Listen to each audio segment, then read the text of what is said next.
Well, last video we looked back on some of the best country music 2021 had to offer, but with the good also comes the bad, and that's exactly what this video is about.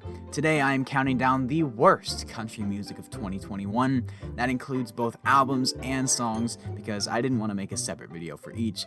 I don't feel like making two worst videos, it just seems like overkill, and I'd rather not dedicate that much time and effort into hating on other people's work.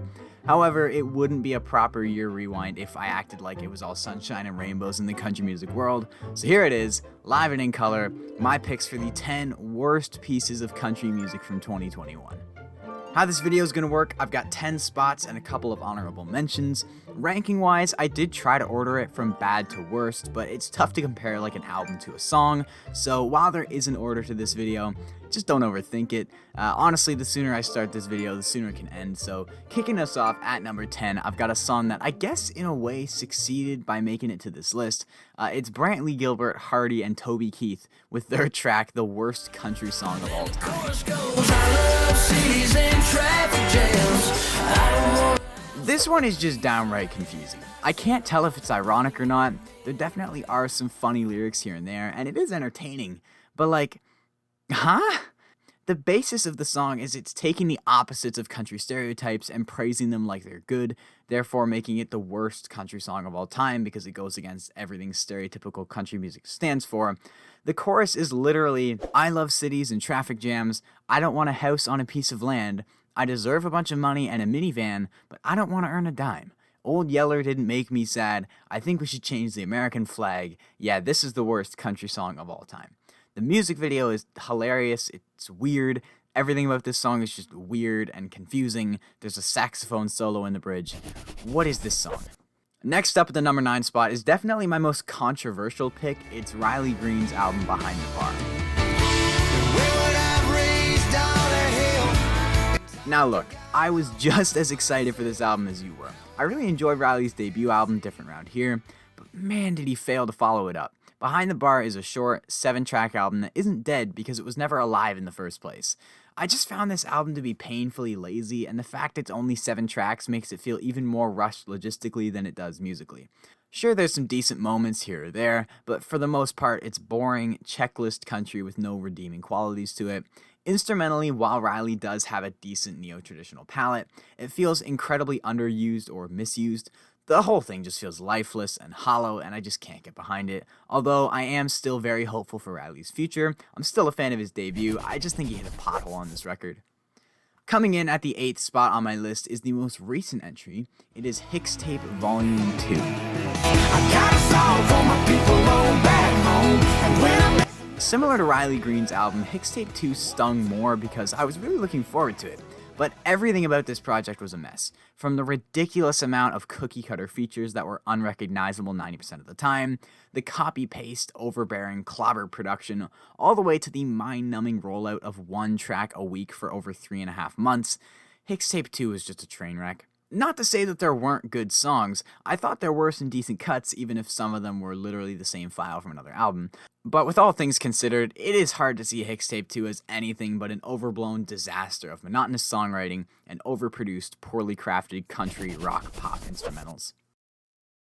Taking the number 7 spot on my list, it's a flash to the worst memories of the past. It's Trace Adkins' song Where the Country Girls At, featuring Luke Bryan and Pitbull? Pitbull? Nah, don't even run the clip.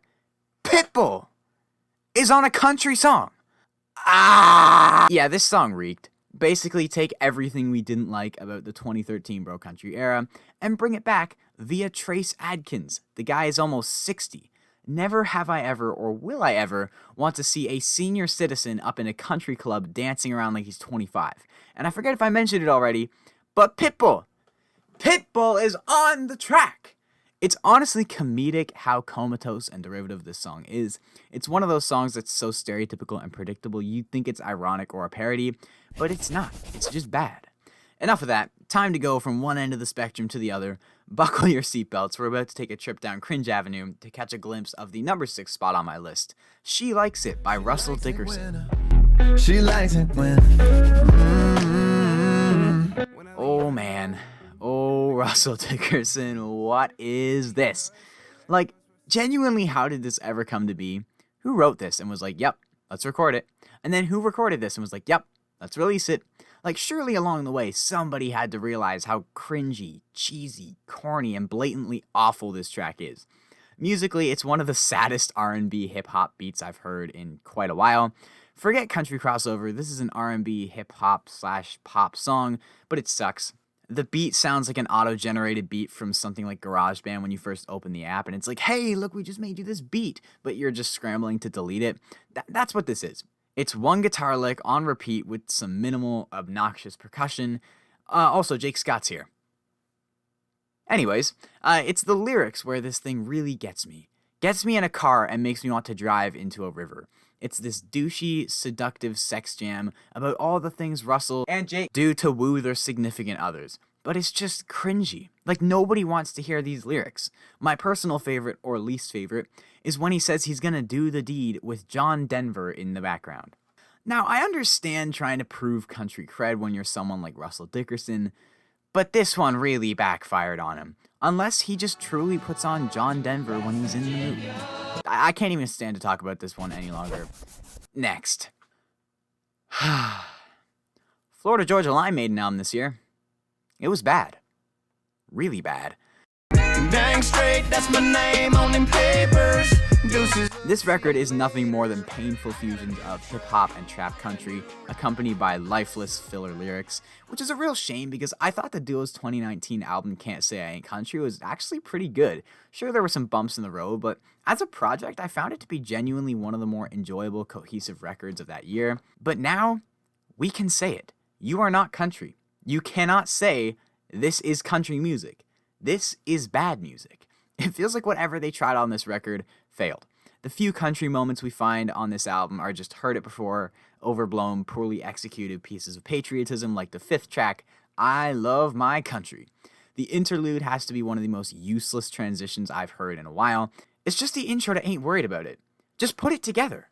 Yeah, everything about this album falls together really awkwardly and makes for a super uncomfortable, inconsistent listen that I would not be quick to recommend. Coming in at the number 4 spot, I've got Thomas Rhett and his song Redneck Be Like. Thomas was a real mixed bag this year. I was just praising him in my top 21 songs of 2021, and you may see him again in another year-end video, but he's also found his way onto my worst video with this trend-chasing, hideous piece of bubble country, Redneck Be Like. It was one of the most passionless attempts at landing a TikTok hit like Walker Hayes and Fancy Like. I mean, even in the video where Thomas shows you the dance to go along with the song, he doesn't even look like he wants to be a part of it. It looks like he lost a challenge with his buddies, and this was the punishment. And don't even get me started on the song. It's so elementary writing-wise, and so cheesily optimistic, it sounds like a 5-year-old wrote, recorded, and produced this thing. Just read these lyrics. Just read them.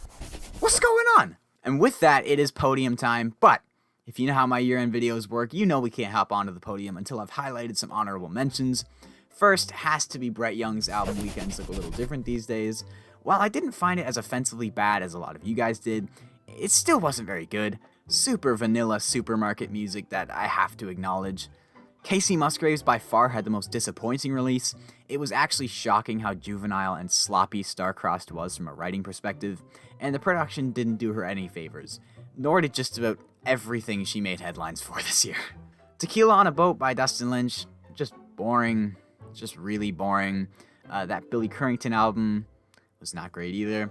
Nico Moon's Good Time also deserves a shout out, but that's a weird one. From front to back, it is objectively horrendous. Some of the most predictable and tasteless trap country of the year. Yet for some reason I almost like it. It's so bad it's entertaining, similar to how Cyrus finds The Owl by the Zac Brown Band ironically entertaining. That's how I feel about this Nico Moon record.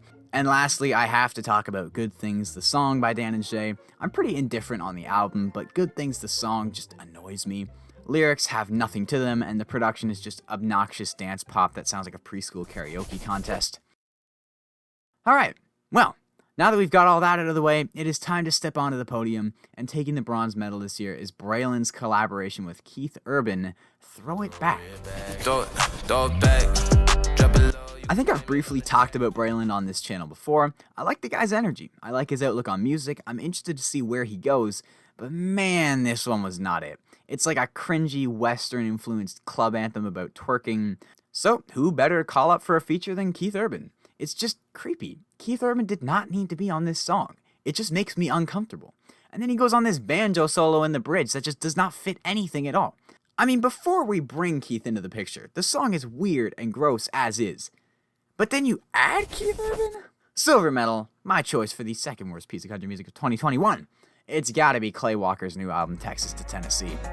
Girl, you could pull off big city. Want to hear a 52-year-old try his hand at just about every trend going around amongst young artists from a variety of genres? Me neither. But you can by simply checking out this new Clay Walker album. The instrumentals are often unsuccessful combinations of genres paired with juvenile, immature lyrics that just don't fit Clay at all. The whole time, he just sounds super out of his element. I really don't have much to say. With every track comes a new trend Clay is chasing but badly missing. He's trying to chase these trends, but half the time he's running in the gosh darn wrong direction. I think it's best we just put this Clay Walker album behind us. And lastly, the number one spot, the worst piece of music to come from the country genre in 2021 has gotta be Walker Hayes and his song Country Stuff. I like shooting dozen bucks. I like mud tires on my... I know I was defending Walker in my top 21 songs video, but I did my best to make it very clear I was not defending the front half of his EP in any way, shape, or form, and this song is why. I can vividly remember the first time listening to this track. I paused it on several occasions to process what I was witnessing. The production is a hodgepodge of country, pop, and some elements of dubstep with that disgusting beat drop. But it's mostly the delivery that makes this thing so comedically bad. Walker's delivery couldn't make these lyrics any less believable if he tried. It sounds like he's an undercover cop trying to blend in, but he's absolutely getting called out, so this is like his last-ditch effort to prove himself. The chorus of this song genuinely makes you want to curl up in a ball and shelter in place until it's over. It's unbelievable. I cannot believe this song ever came to be. Yet honestly, I would encourage you to listen to it. Put yourself through it, because I can tell you this, all your music will sound so much better once you go back to it. You know, I just thought this would be a great fundraiser idea. Listening to country stuff for like 10 hours or something. Anyways, those were my picks for the worst pieces of country music from 2021. Be sure to drop your least favorite dumpster fires in the comments below. If you enjoyed this video, I'd appreciate if you dropped a like. It really helps the channel out. And if you're new, maybe consider subscribing. I've got loads more year-end content coming your way soon. So now's the time to hop on board and get involved. Links to my Instagram, Discord, and podcast are all down below in the description. And until next time, I hope all of you have a fantastic day.